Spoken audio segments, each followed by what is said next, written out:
राजकुमारी और जादूगरनी की कहानी। बहुत समय पहले की बात है। एक छोटे से राज्य में एक सुंदर राजकुमारी रहती थी जिसका नाम सुनैना था। वह बेहद दयालु और बुद्धिमान थी। उसके पिता भान सिंह राज्य के सबसे प्रिय राजा थे। उनके राज्य में शांति और समृद्धि थी। लोग राजा को उनके न्यायप्रिय और दयालु स्वभाव के लिए बहुत मानते थे। राजकुमारी सुनैना का दिल सोने जैसा था। वह अक्सर गरीबों की मदद करती, बीमारों की देखभाल करती और बच्चों के साथ खेलती। पूरे राज्य में उसकी सुंदरता और गुणों के चर्चे थे। लेकिन उसके राज्य के एक छोर पर एक घना जंगल था जहाँ बहुत कम लोग जाते थे। यह जंगल जादुई था और यहाँ एक शक्तिशाली जादूगरनी रहती थी जिसका नाम मारीचा था। वह एक समय में बहुत सुंदर थी, लेकिन अपनी शक्तियों का दुरुपयोग करने के कारण उसका चेहरा कुरूप हो गया था।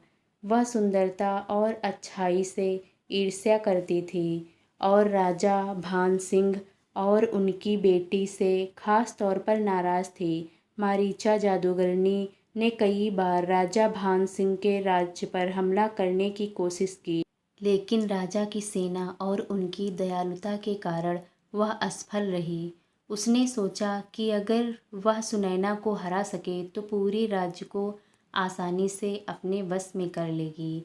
एक दिन वह जादुई दर्पण के सामने बैठी और उसने एक बड़ी योजना बनाई।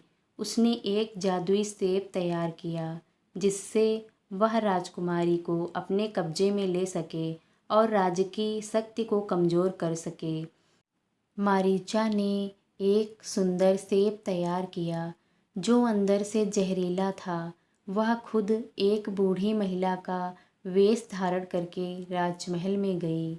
महल में सभी को यह बूढ़ी महिला एक साधारण महिला लगी जो राजकुमारी को उपहार देने आई थी। जब वह राजकुमारी सुनैना के सामने पहुंची तो उसने एक मीठी सी आवाज़ में कहा, हे सुंदर राजकुमारी, मैंने अपने बगीचे से आपके लिए यह सबसे सुंदर सेब तोड़ा है। आप कृपया इसे स्वीकार करें। सुनैना, जो अपने स्वभाव से बहुत दयालु थी, उसने बिना किसी शक के सेब को स्वीकार किया। जैसे ही उसने सेब का पहला टुकड़ा खाया, वह तुरंत बेहोश हो गई और जादूगरनी अपनी असली रूप में लौट आई। अब तुम्हारी कहानी खत्म हो गई राजकुमारी, उसने ज़ोर से हंसकर कहा।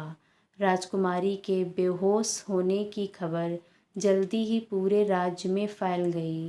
राजा भान सिंह ने अपने राज्य के सभी महान चिकित्सकों और जादूगरों को बुलाया, लेकिन कोई भी सुनैना को जगा नहीं सका।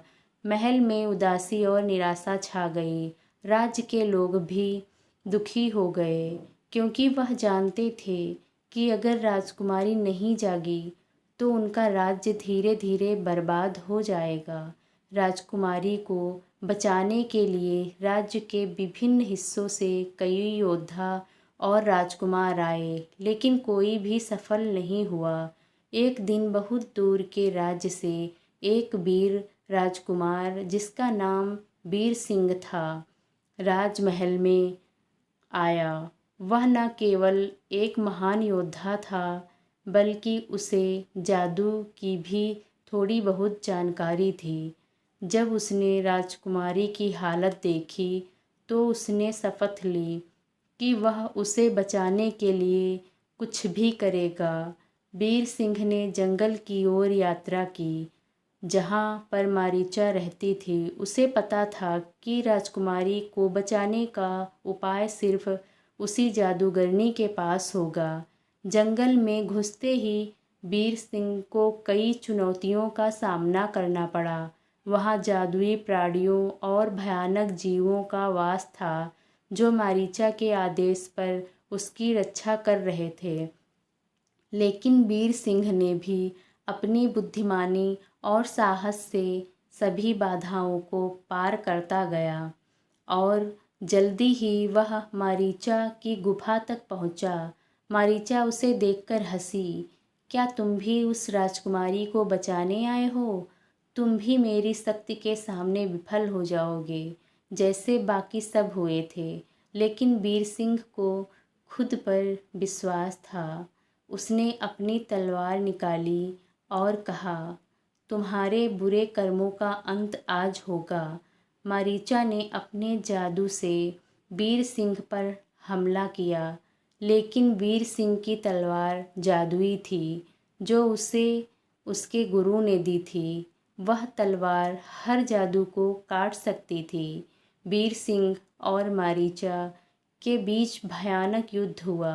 वीर सिंह ने मारीचा की कमजोरियों का पता लगाया और अंततः उसे हरा दिया। मारीचा ने हार मानते हुए कहा, तुमने मुझे हरा दिया, लेकिन राजकुमारी को जगाना आसान नहीं होगा। उसे जगाने के लिए तुम्हें सच्चे प्रेम का प्रमाण देना होगा। वीर सिंह को समझ आ गया कि सच्चे प्रेम की शक्ति ही राजकुमारी को जगा सकती है। उसने तुरंत महल लौटने का निश्चय किया और जादूगरनी को उसके हाल पर छोड़ दिया। महल पहुंचने के बाद वीर सिंह ने राजा भान सिंह से कहा कि वह राजकुमारी को जगाने की कोशिश करेगा। सभी ने वीर सिंह को देखा, क्योंकि उन्हें नहीं पता था कि वह कैसे सफल होगा। वीर सिंह ने धीरे से सुनैना का हाथ पकड़ा और फिर उसने अपने दिल की सच्चाई प्रकट की। उसने कहा, राजकुमारी, मैंने तुम्हें कभी देखा नहीं था, लेकिन तुम्हारी अच्छाई, तुम्हारी दयालुता और तुम्हारे प्रेम ने मुझे यहाँ तक खींचा है। राजकुमारी, मैं तुम्हें सच्चे दिल से प्रेम करता हूँ। जैसे ही वीर सिंह ने यह शब्द कहे, एक जादुई चमक राजकुमारी के चारों ओर फैली और वह धीरे धीरे जागने लगी। उसकी आंखें खुली और उसने वीर सिंह को देखा। पूरा महल खुशी से झूम उठा। राजा भान सिंह ने वीर सिंह को गले लगाया और कहा, तुमने न केवल मेरी बेटी को बचाया, बल्कि पूरे राज्य को बचाया। वीर सिंह और सुनैना के बीच में सच्चे प्रेम की शुरुआत हुई। जल्द ही दोनों का विवाह धूमधाम से हुआ। पूरे राज्य में हर्षोल्लास का माहौल था और जादूगरनी मारीचा अब कभी भी राज्य को परेशान नहीं कर सकी, क्योंकि वीर सिंह और सुनैना की प्रेम की शक्ति ने उसकी सभी बुरी शक्तियों को समाप्त कर दिया था और राजा भान सिंह ने वीर सिंह को राज्य का उत्तराधिकारी घोषित कर दिया। सुनैना के साथ मिलकर उन्होंने राज्य की बागडोर संभाली। उनके शासन में राज्य पहले से भी अधिक समृद्ध और खुशहाल हुआ। दोनों ने मिलकर न्याय और प्रेम की नीतियों पर राज्य का संचालन किया। यह कहानी हमें यह सिखाती है कि सच्चा प्रेम और अच्छाई सबसे बड़ी शक्तियाँ होती हैं। चाहे कितनी भी बड़ी चुनौती क्यों ना हो, अगर हमारे दिल में सच्चाई और प्रेम है तो हम हर मुश्किल को पार कर सकते हैं। राजकुमारी सुनैना और वीर सिंह की कहानी हमें यह बताती है कि बुराई कितनी भी शक्तिशाली क्यों ना हो, अंत में अच्छाई की ही विजय होती है। दोस्तों, आपको यह कहानी पसंद आई हो तो प्लीज़ कमेंट में ज़रूर बताइएगा और चैनल पर नए हैं तो सब्सक्राइब ज़रूर कर लीजिएगा। तो फिर मिलते हैं अगली वीडियो में, तब तक के लिए धन्यवाद दोस्तों।